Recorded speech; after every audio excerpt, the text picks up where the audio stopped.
Et si on prenait 30 secondes pour se poser une vraie question? Qu'est-ce que cette année 2025 a vraiment changé dans nos vies? Est-ce qu'on a avancé ou est-ce qu'on a simplement couru sans savoir où aller? Parce que derrière les chiffres, les événements et les tendances, il y a une vérité plus intime, notre manière de vivre, de choisir, de nous organiser. Dans cette vidéo, on va regarder 2025 autrement, pas comme une suite de faits, mais comme un miroir. Un miroir qui nous montre ce qu'on a gagné, ce qu'on a perdu et surtout ce qu'on peut apprendre pour la suite. Alors restez avec moi, on va faire ensemble le bilan de cette année et je vous promets que ce voyage va vous donner matière à réfléchir. Faire le bilan d'une année, ce n'est pas juste feuilleter un calendrier rempli de dates. C'est prendre un pas de recul, respirer et se demander qu'est-ce que ces 12 mois ont réellement changé en nous.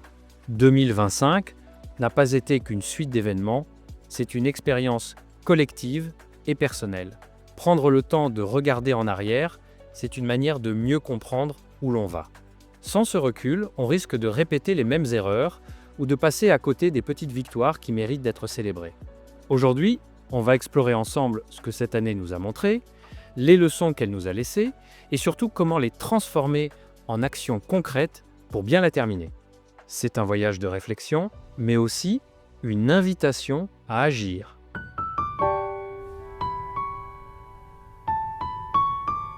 « 2025 nous a rappelé une chose essentielle. Le monde change vite, parfois plus vite que nous. On a vu des bouleversements technologiques s'imposer dans notre quotidien, des débats sociétaux prendre de l'ampleur et des crises nous rappeler que la stabilité n'est jamais acquise. Cette année a mis en lumière notre rythme de vie, toujours plus connecté, toujours plus pressé, mais aussi plus conscient. Beaucoup ont ressenti le besoin de ralentir, de retrouver du sens, de se recentrer sur l'essentiel. 2025 a été comme un miroir. Il nous a montré à quel point nous étions capables d'adaptation, mais aussi combien nous pouvions nous perdre dans la vitesse. On a découvert que les grandes tendances ne sont pas seulement des chiffres ou des titres de journaux. Elles touchent nos relations, notre manière de travailler, notre façon de prendre soin de nous. 2025 nous a montré que derrière chaque changement global, il y a une répercussion intime. Et peut être que la plus grande révélation de cette année, c'est que nous ne pouvons plus vivre en pilote automatique.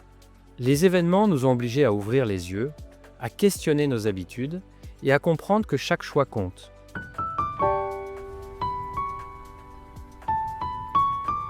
« 2025 nous a laissé des leçons qu'on ne peut pas ignorer. La première, c'est le temps. On a vu à quel point il file vite et qu'il ne suffit pas de courir après lui. La vraie richesse, c'est de savoir l'utiliser avec intention, choisir ce qui compte et accepter de laisser tomber ce qui ne sert plus. Ensuite, les relations. Cette année a montré que dans un monde parfois instable, ce sont les liens humains qui nous ancrent. Les amis, la famille, les collègues, ce sont eux qui donnent du sens aux journées, bien plus que les notifications ou les tendances passagères. Il y a aussi la discipline. 2025 nous a rappelé que sans constance, les projets s'effritent. La motivation, c'est une étincelle, mais la discipline, c'est le feu qui dure. Et cette année a prouvé que ceux qui avancent pas à pas, même lentement, finissent par construire quelque chose de solide. Enfin, la responsabilité. On ne peut plus se contenter de subir les événements. Chacun de nous a un rôle à jouer, dans ses choix personnels comme dans ses engagements collectifs.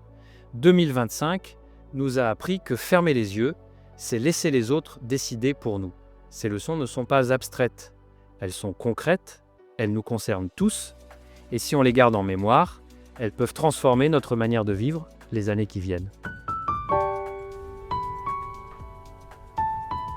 Alors, comment bien terminer 2025 ? Ce n'est pas une question de grandes résolutions spectaculaires, mais de petits choix lucides. La fin d'une année, c'est comme une porte qu'on ferme doucement. On décide ce qu'on emporte avec nous et ce qu'on laisse derrière. Posez-vous 3 questions simples. Qu'est-ce que je veux garder de cette année ? Qu'est-ce que je dois absolument laisser tomber ? Et qu'est-ce que je veux commencer ? Même à petite échelle, avant que 2026 n'arrive, ça peut être aussi concret que ranger un espace de vie, écrire une lettre qu'on repousse depuis trop longtemps ou prendre une décision qu'on évite par peur. Ce sont ces gestes, parfois minuscules, qui donnent le ton de l'année suivante. Bien terminer 2025, c'est choisir de ne pas subir, mais d'agir. C'est transformer le bilan en mouvement. Parce qu'une année ne se clôt pas seulement par un calendrier, elle se termine par nos décisions.